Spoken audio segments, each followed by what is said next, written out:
Start. हाय नमस्कार मंडळी, कसे आहात सगळे? मजेत ना? आज आम्ही एका लग्नाला आलो आहोत आमच्या रिलेटिव्हच्या. आणि तुम्हाला प्रश्न पडेल की इथे मागे गार्डनमध्ये आम्ही कुठे लग्नाला आलो आहे. ते गार्डन आहे मागे, आणि या गार्डनच्या समोर आहे ना तिथे एक हॉल आहे. तिथे समोर लग्न आहे. पण हा बघा आमचा हा मॉन्स्टर आहे ना, हा हलकट, त्याच्यामुळे आम्हाला गार्डनमध्ये यायला लागलं आहे. आम्ही अर्धा तास झालो इथे गार्डनला ह्याला घेऊन आलो. काय तुला बेटा, काय आहे? लग्न आहे आज, इथे कशाला आलाय गार्डनमध्ये? सगळे तिकडे सगळे हॉलमध्ये एन्जॉय करतात, फोटोज काढतात, आणि आम्ही ह्याला घेऊन इथे आलो. हा म्हणतो गार्डनमध्ये जायचं आहे. बाबू काय झालं बोल? चुहा? कुठला चुहा? कुठे आहे? कुठे चुहा आहे तिथे.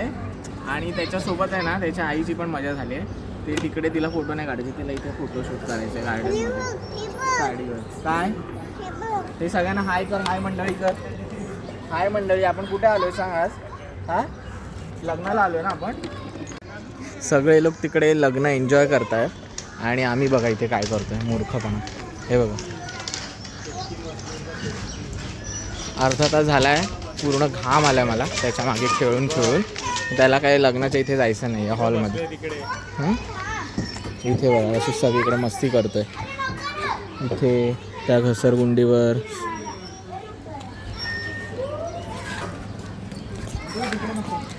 ज्यांनी पण लग्न केली असतील ना आता नवीन नवीन, त्यांना मी सल्ला देतो आहे, लवकर प्लॅन करू नका बेबीचा.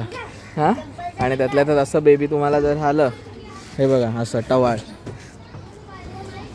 तर मग तुमच्या आयुष्यातली सुरुवात इथे 3 ते 4 वर्ष लग्न कार्य, बड्डे पार्टी, हॉटेल बिटेलला कुठे जायचं नाही तुम्ही, कळलं? तुम्हाला सगळं सॅक्रिफाईस करायला लागणार आहे. तर हा सल्ला मी तुम्हाला देतो आहे. आणि असं ते श्रेयू काकासारखा एखादा तुमच्याकडे काका असेल ज्याचं लग्न नाही झालं आहे, त्याला तुम्ही नेहमी सोबत ठेवायचा. हा पण दुसरा सल्ला आहे, जेणेकरून तुम्ही सुखी राहाल. म्हणजे मी आणि ही बघा तिथे आई आहे ना तिची, ती बघा तिथे मोबाईलवर तिकडे बसली आहे, दिसत असेल का माहिती नाही आहे. ही बघा इथे मी बॅक कॅमेराने दाखवतो.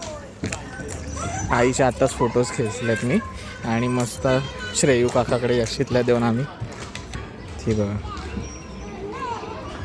ते बघा तिचं काय चालू आहे.